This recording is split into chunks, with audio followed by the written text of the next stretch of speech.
changed the world for coaching. My personal opinion would be for the good, because all of a sudden it became acceptable practice I coach people in Africa. I coach people in the Middle East. I coach people on the West Coast. Before, that wasn't sort of accepted practice in the same way, or it was seen as less than.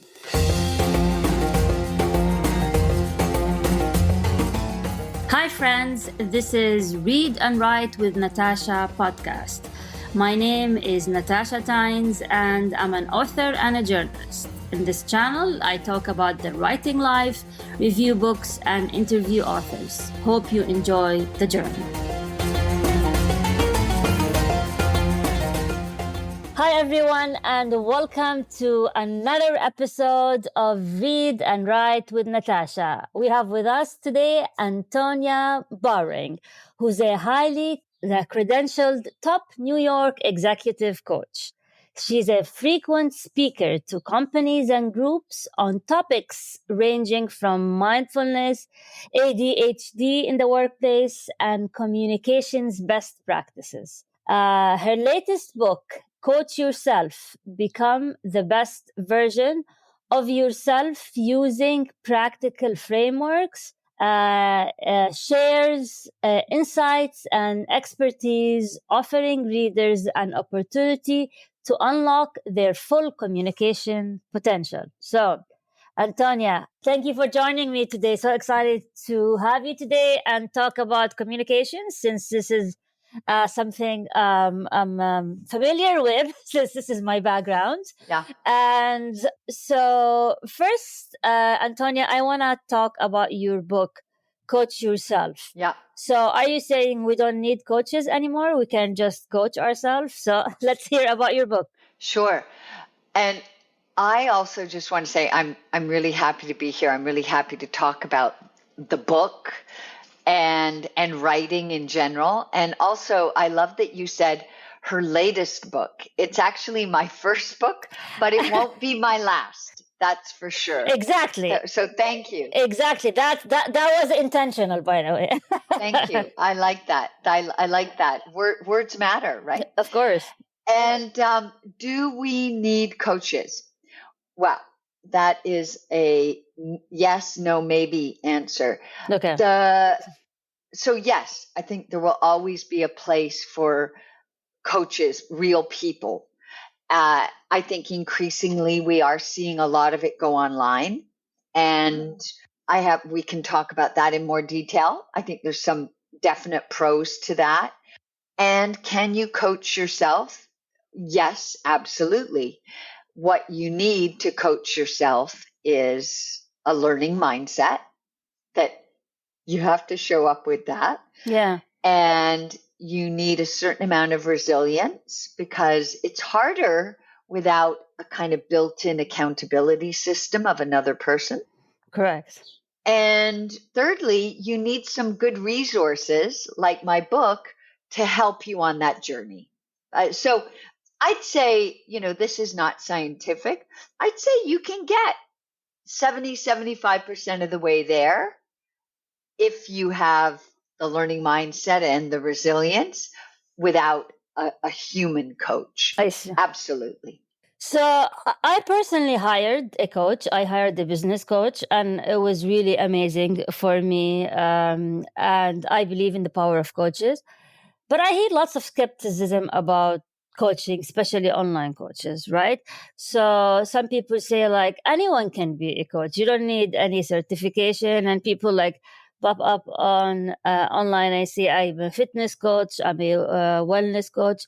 And is that good or bad? Do you need a degree? Are people overusing the definition of a coach? What do you think? If you want to respond to the skeptics. Yeah, great and thoughtful and provocative question. So let me take that in pieces. First of all, I completely agree that one of the big challenges of this industry, because it is a multi-billion-dollar industry now, is the very low bar to enter. Mm. The very low barrier to entry, right? There isn't one. You can say you're a coach. I do say I'm a coach, but there's nothing stopping anyone from saying I'm a coach. Okay. And so that is a problem because it's a problem of quality, perception of quality, and actual quality. Okay. And the way around that in the space I work in is, it's better than nothing, but it's still not great, is there is a couple of certifying bodies. The one I'm certified through is the International Coaching Federation. I think there's one or two others that are internationally known. And personally, I would never work with an executive coach who wasn't certified through one of those bodies, just as a minimal quality guarantee. It means you had to go through a course. It means you had to take a test. It means you actually had to record live coaching sessions and have them evaluated by evaluators. So it doesn't really have any teeth, but a lot of larger companies do require certification for you to coach in them, like big financial institutions or big kind of Fortune 100, Fortune 500 companies. So that's part of your answer. Okay. The other part would be everything I just said is not relevant if you're talking about a health coach, right? Yeah. A health coach and an executive coach are completely, well, in many, many ways different. Okay. And then is a life coach an executive coach or a health coach, or everything sort of overlaps because we are human beings. And in some ways I am a life coach because that was a Freudian slip. I don't teach. I coach human beings who have lives, right? Correct. Yeah. So there's a lot of shades of gray. What I would say to be a discerning consumer is, first of all, check if you decided you were going to work with a coach, really figure out what kind of coach you need. Because as you just said, Natasha, a business coach is very different than an executive coach, is very different than a career coach. And they all overlap. But if I was going to change career, I would absolutely want to look for someone who in their sort of tagline or website put career transition or career engagement as one of the key things they did. Okay. So do you want me to, one more part? Can I answer one more part? Yeah, please go ahead. The last part would be the online coaching. So COVID changed the world for coaching. My personal opinion would be for the good, because all of a sudden it became acceptable practice I coach people in Africa. I coach people in the Middle East. I coach people on the West Coast. Yeah. Before, that wasn't sort of accepted practice in the same way, or it was seen as less than. Yeah. So a very well-credentialed, experienced coach coaching online is not a problem, in my opinion. What is a different issue is, because of the boom in coaching, there are lots of coaching agencies, lots of coaching online platforms. A couple are really well known, like BetterUp. That's huge. And they have a place. They tend to pay the coaches less, and they tend to charge the clients less, making them more accessible to maybe middle levels of management or even direct to consumer coaching that wouldn't have been possible if it wasn't online. Okay. The challenge there goes right back to the beginning of this conversation. there's a huge variety of quality. And so as a consumer of coaching, as a client, you need to be very demanding. And I can talk a little bit more about what that could look like if you want. Yeah, sure. Please go ahead. Well, so I think first it's knowing exactly what kind of coach you want, right? Is it business? Is it executive? Is it health? Is it life?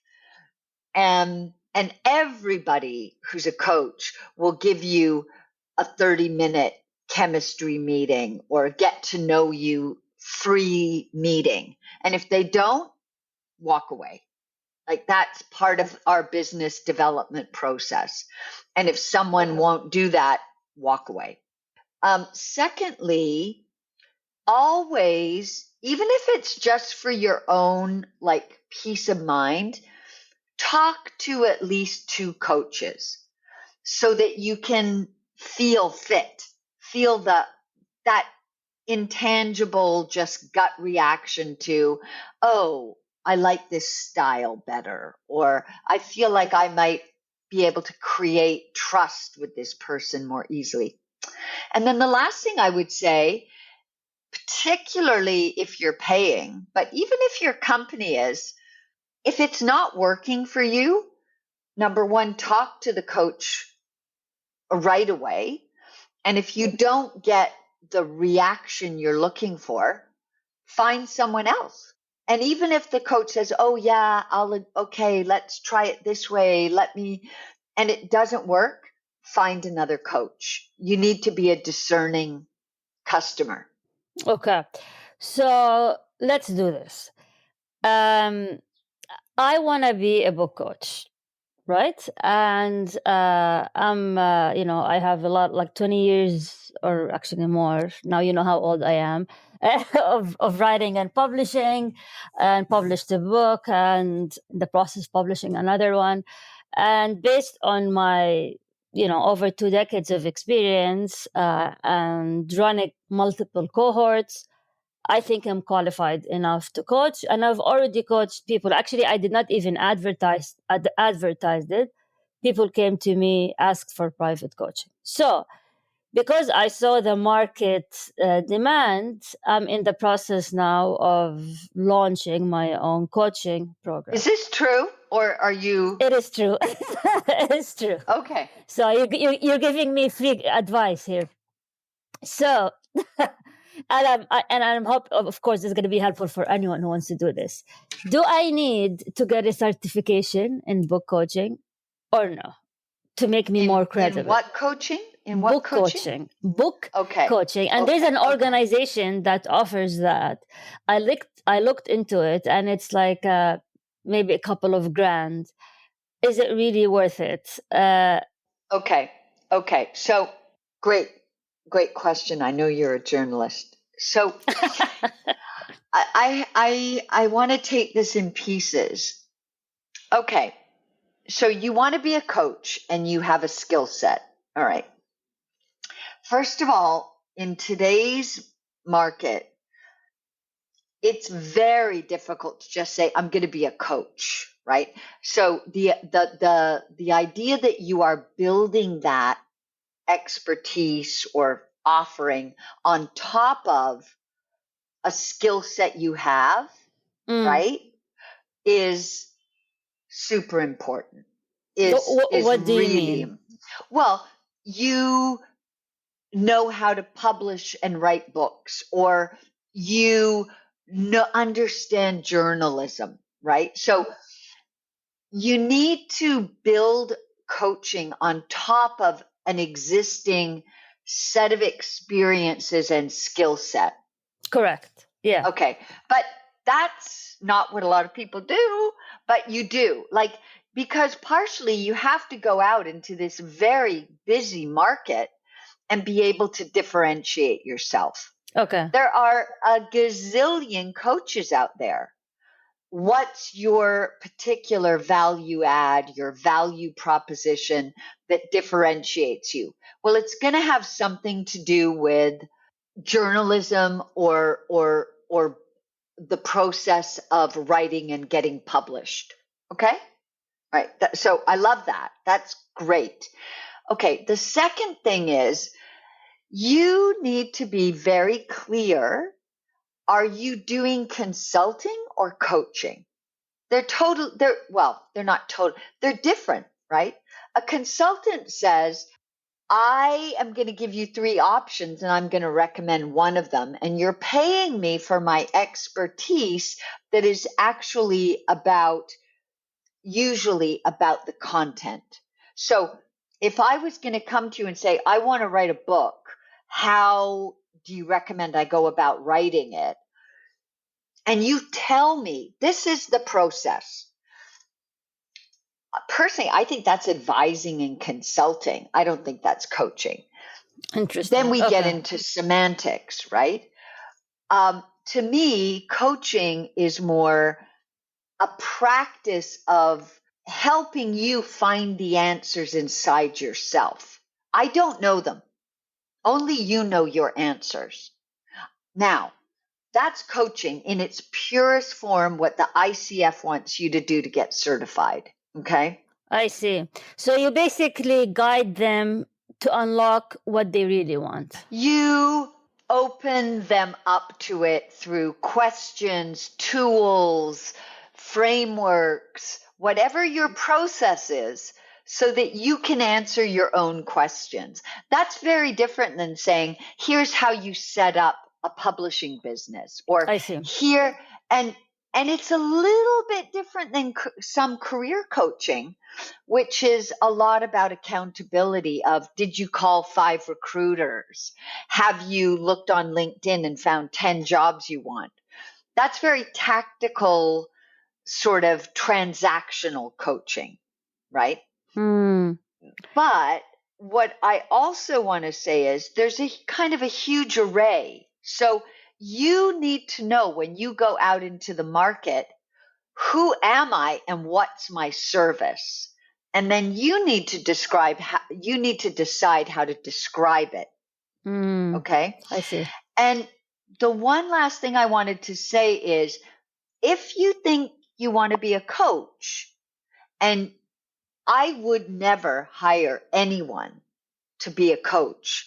Sometimes I have coaches work for me on certain, if they did not have certification through some kind of certifying body. If I work with some ADHD coaches that work for me, I want them to get certified with an ADHD coaching program. That's what I want to see. If you came to me and said, I can do ADHD coaching for you, and your certification was through a book coaching program, I'd say, sounds great, but that's not a good fit.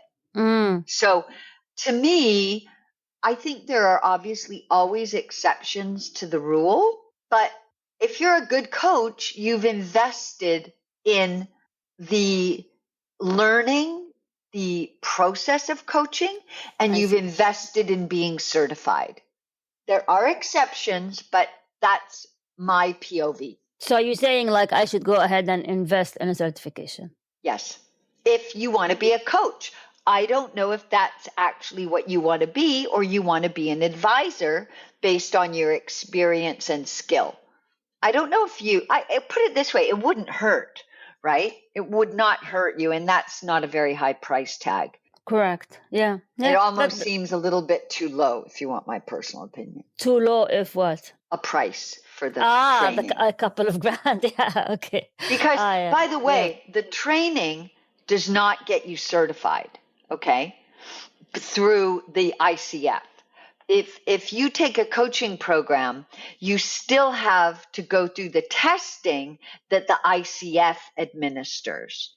That is not through your program. So there's still an additional cost involved.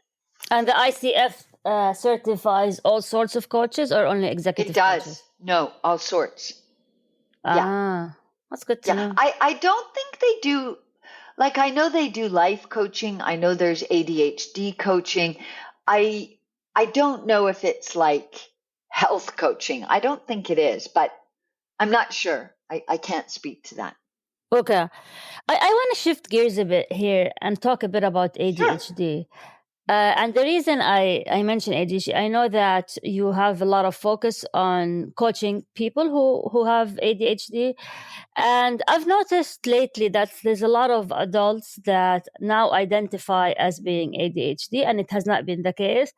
And when I read the symptom, I was like, maybe I am ADHD. I don't know if this is like I am just reading the news and I decided I am, but how do you know that if, and what are the symptoms that you've seen with people who have ADHD?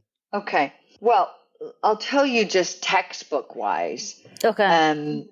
There are a list of medical criteria that you need to sort of meet. Okay.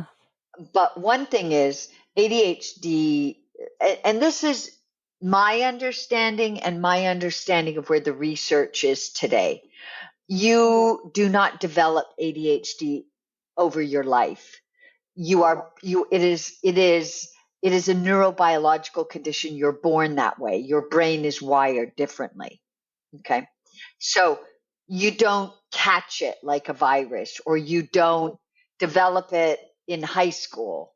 So now, given the craziness of technology and the bombardment of information, I do think we are seeing ADHD-like symptoms much more frequently. And I'm not qualified to say, well, if you have ADHD really, or you have the symptoms, should you treat it the same way, or are they different? Or that's out of my realm of comfort of opining. I would say many people feel more distracted, less able to focus, needing more dopamine hits, things like that. But let's go back to ADHD. If you're an adult and you think you have ADHD, first of all, you're born with it. Second of all, if you have siblings or parents that you see similar traits, that can be helpful. Like clearly my mother had ADHD, but clearly, okay. Absolutely, 100%. Okay. The other thing is it needs to have a derogatory, this is kind of the medical way of framing it, a derogatory impact across multiple areas of your life. So if you said, if someone said, I really have trouble focusing at work, but I don't have any trouble focusing at home. I'm really good in like having conversations or even in a crowd. I can initiate tasks. I can complete them at home and with friends. And I would say you don't have ADHD. You just don't like your job. You just are not interested in what you're doing at work. You need to be able to see the characteristics across domains. I see. Okay. So it doesn't matter if I'm at work or with my family or in a social situation, I have a lot of trouble focusing in a crowd. Okay. It doesn't matter what part of my life. Okay. So that's another key thing. In terms of what are considered, like ADHD is, your brain is wired differently, and it's usually about executive function issues. Okay. Can you give me an example? Yeah. Especially when it comes to communications, like ADHD people, do they tend to talk more? Do they tend to interrupt? Do they? Okay. Yeah. So there's different kinds of ADHD. There's hyperactive, which does exactly what you just said. But then there's inattentive. So they're dreamier. They're lost in thought. That tends to be a more common diagnosis of girls and women. And then there's combined. So just because someone is not bouncing off, that's kind of our stereotypical example of a boy bouncing off the walls. Right? Yeah. No, it could be the dreamy girl looking out the window, not paying attention. It's more about an ability to initiate tasks, an ability to see tasks through, and an ability to shift between like the detail and the bigger picture. Okay. So it's about focus and about the ability to plan. That's what your executive functioning skills are for. And about your working memory, right? What you can hold in the short term, and about your processing speed. So there's a lot of different pieces. My son, for example, is extremely slow processor. So it's got nothing to do with his intelligence, but what would take you and I, a certain amount of time to absorb, it takes him much longer. He has to read it through.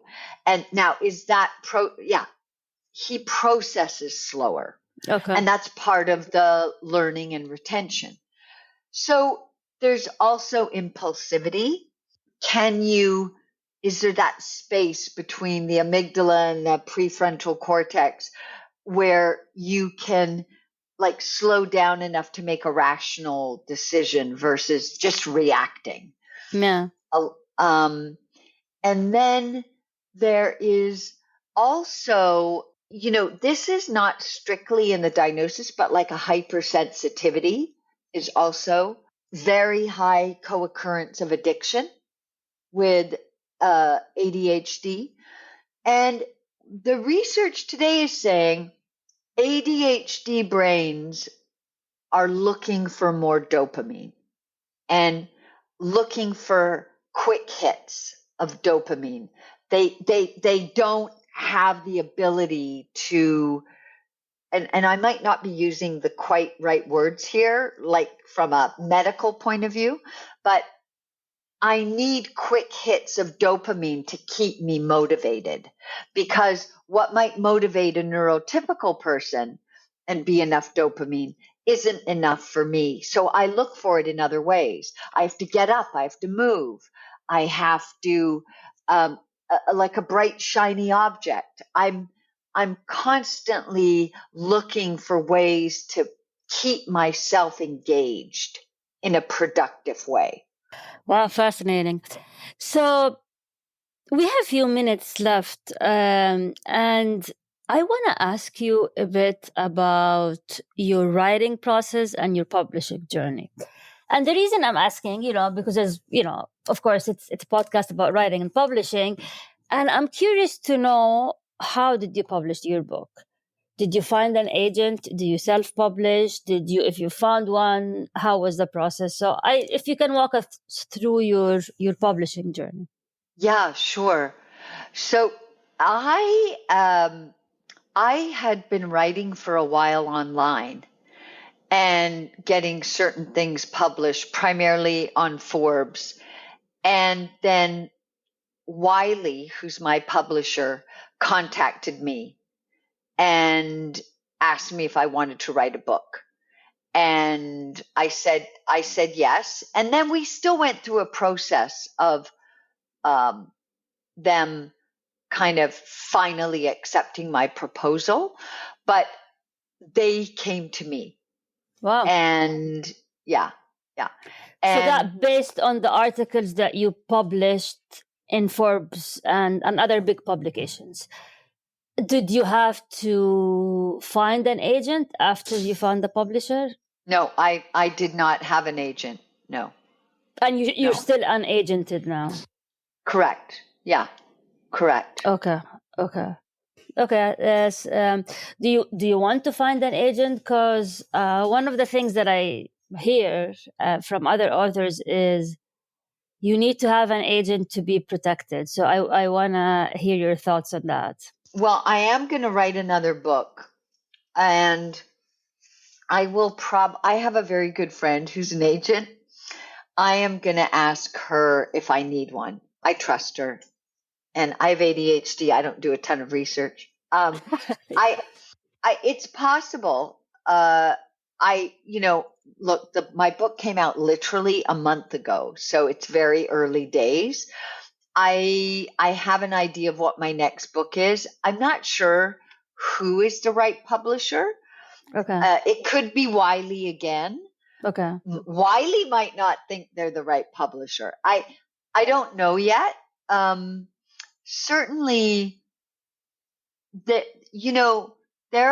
I did look into self-publishing when I was deciding whether or not to go with Wiley. It's not cheap, and I know. Yeah. it is not cheap, but it's like at least 5-6 grand. Yeah. I'm surprised I've heard numbers much higher than that. But if you do it yourself, it's 5-6 grand. If you hire like a huge, let's say, self-publishing agency, it can be like 20 grand or more. That's what I heard. Yeah, like 15, I 20. looked into all of these options. Yeah. I think the thing about the self-publishing route is you have a lot more freedom. Correct. in how you do things, whereas Wiley knows what it does things a certain way, and that's how they're going to do it. And you need to look at that from an author's point of view. What do you want? And the clearer you are on the kind of book you're writing, the more I think that helps you find the right publisher or decide to self-publish or hybrid publish. Yeah. If for example, you want to write a book with a lot of graphics and sort of funky type and, a lot of images, to me, a lot of publishers won't do that. That may be more a self-publishing route, or it would be a very specific niche publisher. Yeah. How is the book doing, by the way? I think it's doing well. Yeah, I've a lot of fantastic reviews. It's pretty evergreen because it's, basically 10 years of the frameworks I use. Okay. Summarized into 10, 12 frameworks that I use all the time in all my engagements, and sort of served up so that you as an individual can use them yourself. So it's, it's not like about the hybrid workplace that is topic of the day, right? Okay. And yeah, I think my next book will be harder to write because this book, I actually now truly believe we all have a book inside us. Yeah. Whether anybody wants to read it is a different point. But we all have a book inside us. And in a way, that's what I did. I just told my story, right? Yeah. My next book, I will need to interview a lot of people and figure out what do I do with that it will be more time intensive and more complicated because it won't just be what's in my head validated by a little research. Yeah. Right? It will be different. And I'm still trying to kind of wrap my head around that. Yeah. Well, best of luck. And I know you're very busy, so I'm not going to take more of your time. But this been fascinating, and I'm going to look into this coaching certificate. And best of luck with your book, with your coaching career, and for anyone to reach you or buy your book, how can they reach you? Oh, thanks for that. So the book is on Amazon. Antonia Bowring, Coach Yourself, Increase Awareness, Change Behavior, and Thrive. Real easy to find. You can also buy it or contact me through my website, which is AB hyphen, not underscore, hyphen, strategies, IES, AB hyphen strategies.com. And I'm on LinkedIn, just my name, Antonia Bowring. And my passion project is I'm on TikTok talking about ADHD. Antonia Bowring 963. You get a lot of engagement on the TikTok, no? Well, I am inching my way up to becoming viral. Good for you. I'm gonna add you to. I'm on TikTok, but not that active. But yeah, I'll add you. Oh, okay. Find me. Follow me. I'll be so happy. Okay. Thank you very much. And for anyone who's listening or watching, thank you for joining us for another episode of Read and Write with Natasha. And until we meet again. Thank you for tuning in to Read and Write with Natasha. I'm your host, Natasha Tynes. If today's episode inspired you in any way, please take the time to review the podcast. Remember to subscribe and share this podcast with fellow book lovers. Until next time, happy reading, happy writing.